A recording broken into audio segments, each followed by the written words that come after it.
जिज्ञासुओं को, सभी ज्ञान प्रेमियों को, सभी प्रबुद्धजनों को, सभी गीता प्रेमियों को मेरी ओर से और मेरी संस्था डूअर्स पैराडाइज फाउंडेशन के सभी सदस्यों की ओर से सादर जय श्री कृष्ण। आज हम वर्तमान युग में आध्यात्मिक चिंतन की श्रृंखला के तहत गीता के चतुर्थ अध्याय के श्लोक संख्या 36वें की व्याख्या करेंगे। 35वें श्लोक तक तत्व ज्ञान का फल क्या है, यज्ञ कितने प्रकार के हैं, तत्व ज्ञान हेतु किसकी शरण में जाना चाहिए, द्रव्य यज्ञ की अपेक्षा ज्ञान यज्ञ क्यों श्रेष्ठ है, इन सब चीजों का उत्तर भगवान श्री कृष्ण पीछे के श्लोकों में जिज्ञासु अर्जुन को दे चुके हैं और हम जैसे लोगों की भी जिज्ञासा यही रहती है।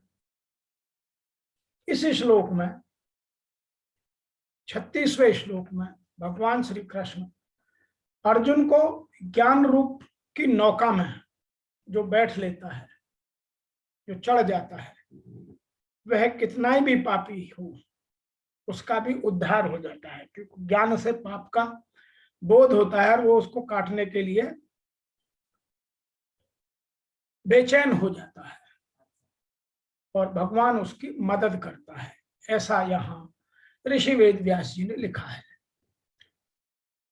अपि चेत अशी पापेभ्य सर्वेभ्य पाप कृत्यम सर्वं ज्ञान प्लप्त्वेन एव वर्जिनम संतारिष्य।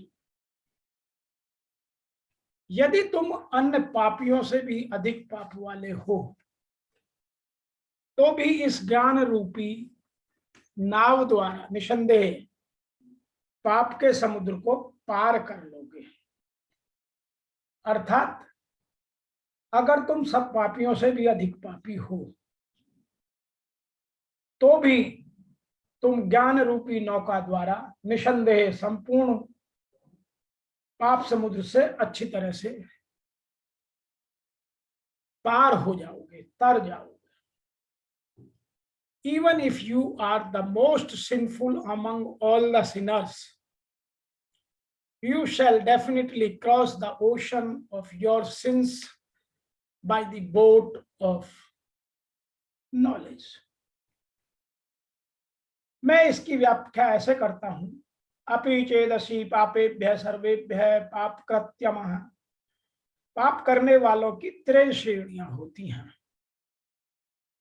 नंबर 1 पापकृत अर्थात पाप करने वाला।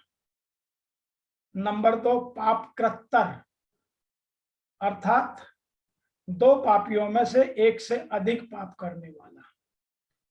और तीसरा होता है पाप कृत्यमः अर्थात संपूर्ण पापियों में से सबसे अधिक पाप करने वाला। तो यहाँ पाप कृत्यमः की भगवान श्री कृष्ण अर्जुन को बात समझा रहे हैं, जो सबसे निष्कृष्ट व्यक्ति है उसके लिए।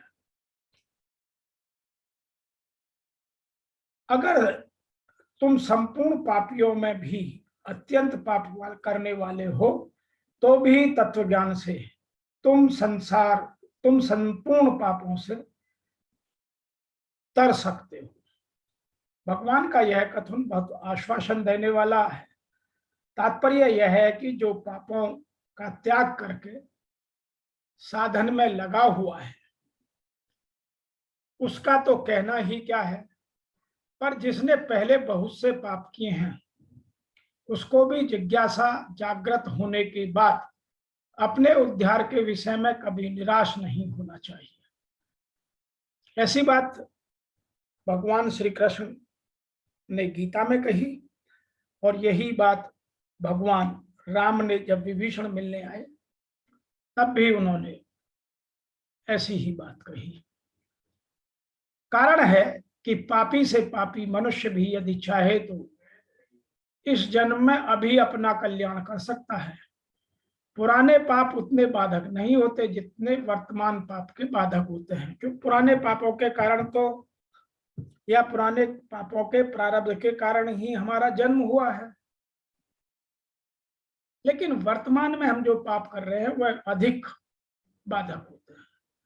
अगर मनुष्य वर्तमान में पाप करना छोड़ दे और निश्चय कर ले कि अब मैं पाप नहीं करूंगा और केवल तत्व ज्ञान को ही प्राप्त करूंगा, तो उसके पापों का नाश होते देर नहीं लगती।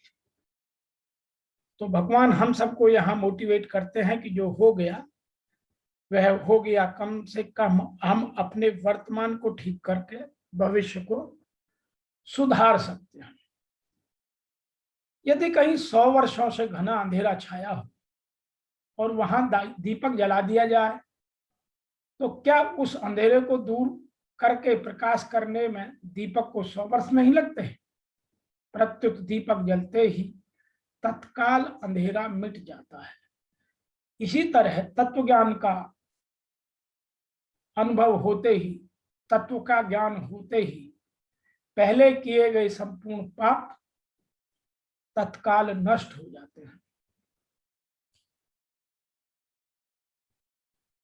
पद देने का तात्पर्य है, यहाँ जो चेत शब्द आया है, चेत पद देने का तात्पर्य यह है कि प्राय ऐसे पापी मनुष्य परमात्मा में नहीं लगते, परंतु वे परमात्मा में लग नहीं सकते ऐसी बात नहीं है। यहाँ गीता हमें दो बातें बताती है, एक हम लगना नहीं चाहते और एक हम लग नहीं सकते। और सबसे ज्यादा प्रॉब्लम है हम लगना ही नहीं चाहते। किसी महापुरुष के संग से अथवा किसी घटना, परिस्थिति, वातावरण आदि के प्रभाव में यदि ऐसा दृढ़ निश्चय हो जाए कि अब परमात्मा का ज्ञान प्राप्त करना है, तो वे भी संपूर्ण पाप समुद्र से भली भांति तर जाते हैं। 9वें अध्याय के 30वें और 31वें श्लोक में भी भगवान ऐसी ही बातें अनन्य भक्ति भाव से अपना भजना करने के लिए, अपना भजन करने के लिए आगे कहेंगे कि महान दुराचारी मनुष्य भी अगर यह निश्चय कर ले कि अब मैं भगवान का भजन ही करूंगा, तो मैं उसका बहुत जल्दी कल्याण कर देता हूं, या उसका स्वयं ही बहुत जल्दी कल्याण हो जाता है।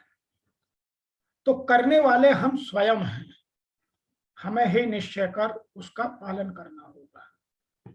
आगे लिखा है, सर्व ज्ञान प्लवेव नेत्र जने संतरिष्यस्य। प्रकृति के कार्य, शरीर और संसार के संबंध ही संपूर्ण पाप करते हैं या संपूर्ण पाप होते हैं। तत्व ज्ञान होने पर जब इनसे सर्वथा संबंध विच्छेद हो जाता है, तब पाप कैसे रह सकते हैं? मूल अभावे कुतु शाखा। यदि मूल ही खत्म हो गया तो शाखा कहां? तो आपने यदि मूल ही खत्म कर दिया तो फिर उसकी शाखाएं स्वतः समाप्त हो जाती है। परमात्मा में स्वतः सिद्ध ज्ञान के लिए या ज्ञान के साथ एक होना ही ज्ञान प्लव है। और जब तक हम ज्ञान प्लव है अर्थात ज्ञान रूपी नौका का प्राप्त होना है, मनुष्य कितना भी पापी क्यों न हो, ज्ञान रूपी नौका से वह संपूर्ण पाप समुद्र से अच्छी तरह तर जाता है। यह ज्ञान रूप नौका कभी टूटती नहीं, इसमें कभी कोई छेद होता नहीं, यह किसी तूफान में भटकती नहीं और यह कभी डूबती भी नहीं। यह मनुष्य को पाप समुद्र से पार कराकर ही छोड़ती है। अतः ज्ञान यज्ञ की नौका में सवार होना ही बड़ी बात है। यहाँ 4 के 33वें श्लोक में, जो अध्याय 4 का 33वां श्लोक अभी हमने कुछ दिन पूर्व व्याख्या की है, से यह ज्ञान रूप नौका प्राप्त होती है। यह ज्ञान यज्ञ आरंभ से ही विवेक को लेकर चलता है और तत्व ज्ञान में इसकी पूर्णता हो जाती है। रामायण में भी, रामायण के सुंदर कांड में भी बाबा तुलसीदास जी ने लिखा है, जहां सुमति तय संपत्ति नाना, जहां कुमति तय विपत्ति निदाना। तो जहां हमने सुमति का साथ लिया और तत्व ज्ञान की नौका में हम सवार हुए, तो फिर पूर्णतः होने पर लेस मात्र भी हमें पाप नहीं रह जाता। अर्थात हमें सबसे पहले निर्मल मन करके इस ज्ञान रूपी नौका में सवार होकर इस पाप रूपी समुद्र को पार कर लेने में देर नहीं लगती। मैं यहां एक बात और भी विशेष रूप से कहना चाहता हूं, जिसको वर्तमान में बहुत सारे लोग इस तरह भी कहते हैं कि हे अर्जुन, यदि तुम पापियों से भी अधिक पाप करने वाले हो, तब भी ज्ञान रूपी नौका द्वारा सभी पापों से निसंदेह भली प्रकार से तुम तर जाओगे। इसका आशय आप यह न लगा ले कि अधिक से अधिक पाप करके कभी भी तर जाएंगे। श्री कृष्ण का आशय मात्र यही है कि कहीं आप भ्रम में न रहें कि हम तो बड़े पापी हैं, हमसे पार नहीं लगेगा, ऐसी कोई गुंजाइश न निकालें। इसलिए श्री कृष्ण प्रोत्साहन और आश्वासन, देखिए यहाँ दो शब्द बहुत मुख्य हैं। नंबर एक, जो इस काम में लगे हुए हैं उनको प्रोत्साहित कर रहे हैं, और जो नहीं लगे हैं उनको आश्वस्त कर रहे हैं कि तुम भी करो। तो भगवान श्री कृष्ण यहाँ प्रोत्साहन और आश्वासन देते हैं कि सब पापियों के पापों के समूह से भी अधिक पाप करने वाले हो, फिर भी तत्वदर्शी या तत्वदर्शियों के साथ रहकर उनसे प्राप्त ज्ञान रूपी नौका द्वारा निसंदेह संपूर्ण पापों को अच्छी प्रकार से पाप कर जाओगे। वह किस प्रकार वह आगे के श्लोकों में इस बात की व्याख्या करेंगे। यहां कुछ लोग इस तरह भी कहते हैं, स्वरूप सिद्ध व्यक्ति से ज्ञान प्राप्त होने पर परिणाम यह होता है कि यह पता चल जाता है कि सारे जीव भगवान श्री कृष्ण के भिन्न अंश हैं। कृष्ण से पृथक अस्तित्व का भाव माया, मां माने नहीं और या माने यह, तो यह नहीं है कहलाती है। कुछ लोग माया का मतलब धन दौलत से निकालते हैं। धन दौलत नहीं है। माया एक संस्कृत का शब्द है जिसका मां का अर्थ है नहीं और या का अर्थ है यह। तो यह नहीं है, जो नहीं है वह माया है। जो नहीं है और हम उसमें विश्वास करते हैं वही माया है। कुछ लोग सोचते हैं कि हम कृष्ण से क्या लेना देना, वे तो केवल महान ऐतिहासिक पुरुष हैं और परम ब्रह्म तो निराकार है। वस्तुतः जैसा कि भगवत गीता में कहा गया है, यह निराकार ब्रह्म कृष्ण का ही व्यक्तिगत तेज है। ब्रह्म संहिता में स्पष्ट कहा गया है कि श्री कृष्ण भगवान है और सभी कारणों के कारण हैं। यहां तक कि लाखों अवतार भी उनके विभिन्न विस्तार हैं। अतः कृष्ण के अवतार होने पर, कृष्ण के ब्रह्म होने पर शक करना निसंदेह है गलत बात है। भौतिक जगत में हमारा अनुभव है कि यदि किसी वस्तु का विखंडन किया जाए तो उसका मूल स्वरूप नष्ट हो जाता है, किंतु मायावादी यह नहीं समझ पाते कि परम का अर्थ है कि एक और एक मिलकर एक ही होता है और एक में से एक घटने पर एक ही बचता है। पर ब्रह्म का यही स्वरूप है।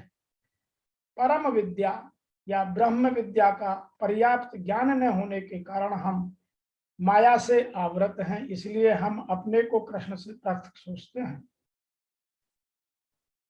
और जब तक हम अलग सोचते रहेंगे तब तक तत्व ज्ञान का दर्शन हो नहीं सकता। तो हमें पहले इस बात का विश्वास पूर्ण श्रद्धा के साथ करना होगा कि आत्मा परमात्मा का अंश है और हर आत्मा में परमात्मा बसता है। वह छोटी हो, उसका जो शरीर रूपी आकार है वह छोटा बड़ा हो सकता है, वह हमारे काम का और बिना काम का हो सकता है, वह भयानक और प्रेम करने वाला हो सकता है, लेकिन आत्मा सब में परमात्मा के अंश के रूप में विद्यमान है। जिस दिन इस तत्व रूपी ज्ञान को हम समझ जाते हैं, उस दिन हम सब पापों से इस ज्ञान रूपी नौका में बैठकर पार हो जाते हैं। मैं यहाँ वर्तमान के हिसाब से एक बात और भी कहना चाहता हूं कि यदि हम इतना ज्ञान समझते हैं तो उसको जानने के लिए इस श्लोक से हमें केवल एक बात ठीक से समझ लेनी चाहिए कि जो भगवान कृष्ण ने अर्जुन से कहा कि तुम अन्य सभी पापियों से भी अधिक पाप करने वाले हो, तो भी इस ज्ञान रूपी नाव द्वारा निसंदेह पाप समुद्र को पार कर लाया। तो यह प्रोत्साहन और यह आश्वासन हमें इस ओर बढ़ने के लिए प्रवृत्त और प्रदत्त रास्ता कर हमें उस पर आगे चलने के लिए प्रोत्साहित करता है। अतः आज के श्लोक की व्याख्या में इतना ही।